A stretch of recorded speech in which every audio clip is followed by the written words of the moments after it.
You know that feeling, right? The thing you love, that passion that used to be everything, just isn't there anymore. It's like the color has just drained out of it. It's a really painful, quiet experience. So in this explainer, we're going to get into that silence and try to understand why it happens. I mean, that's the big question, isn't it? What is that switch that flips inside of us?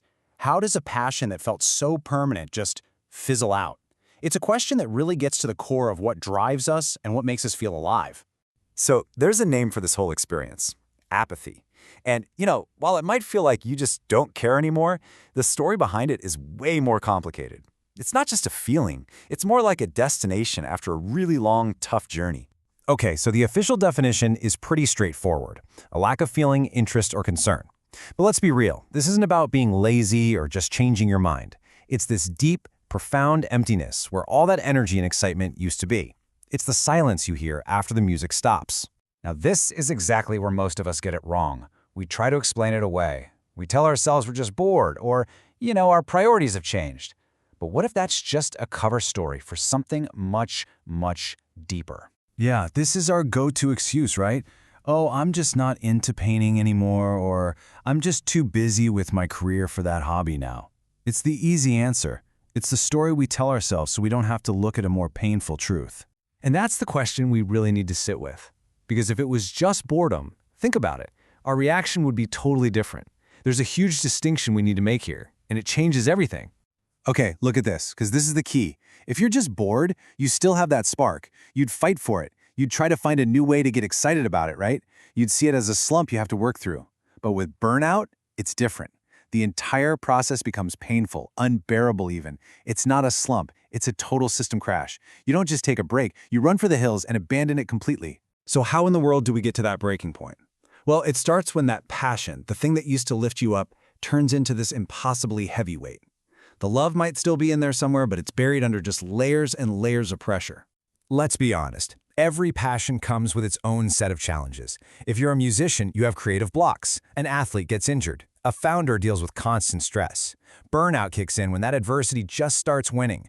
When the struggle starts to feel bigger than the joy, the whole foundation starts to crack. And this collapse doesn't happen overnight. It's more like a slow burn. First, little things start going wrong. Then you find you just can't meet the crazy high standards you set for yourself. That pressure just builds and builds until the weight is just too much. And then, often without even realizing it, you start to let go. It's a quiet surrender. And this is the denial phase. Deep down, we know we're losing the battle. So what do? We fill that growing silence with noise. We take on new projects, we distract ourselves, we do literally anything to avoid facing the fact that this thing we love is slipping away. We're just trying to outrun what feels inevitable. Okay, stay with me here. What if I told you that this whole painful process, this apathy, isn't a failure? What if it's something else entirely? This is where things get really interesting. This is probably the most important takeaway of this whole explainer. Apathy isn't the villain here. It's a defense mechanism. It's your brain pulling the emergency brake. It sees you pouring all this energy and emotion into something that's only causing you pain, and it steps in to cut the cord.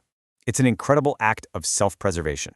Your brain is basically doing emotional triage. It's looking at the situation and realizing, hey, this path is a dead end.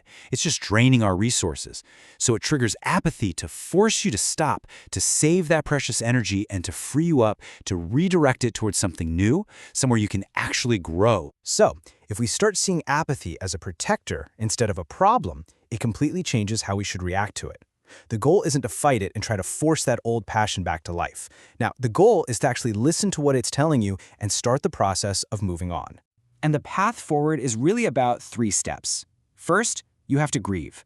Seriously, you have to acknowledge that this is a loss and let yourself feel sad about it. Then, you need to recover. This is not the time to immediately jump to the next thing. It's about rest. It's about healing. And finally, when you do those 2 things, you naturally make space for something new to grow. And that, right there, is the big reframe. This whole experience feels like you're giving up, like you failed, but you haven't. It's a strategic retreat. It's a totally natural cycle of letting go of something that isn't working anymore so that you can create fertile ground for whatever comes next. Wow, that really hits home, doesn't it? That internal quiet can feel absolutely deafening. But maybe now, we can see it not just as an ending, but as the silent, necessary pause right before a new beginning. So the question is, what is your silence telling you?